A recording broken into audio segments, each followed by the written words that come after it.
We have new and updated Hemi crate engines. So this is that aluminum block Hemi we were talking about. You can go and buy it on Dodge's website right now. Really? Yeah.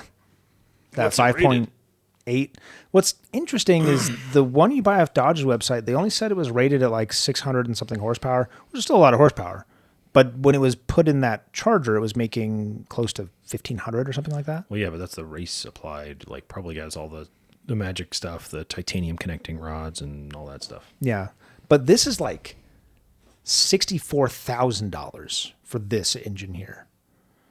I think because it's so overbuilt, it can take 1,500 horsepower or whatever. I don't know what the whole story is there, why the power is not that high, because you can get a Elephant, which they updated for this year, and they're selling it again, the Elephant.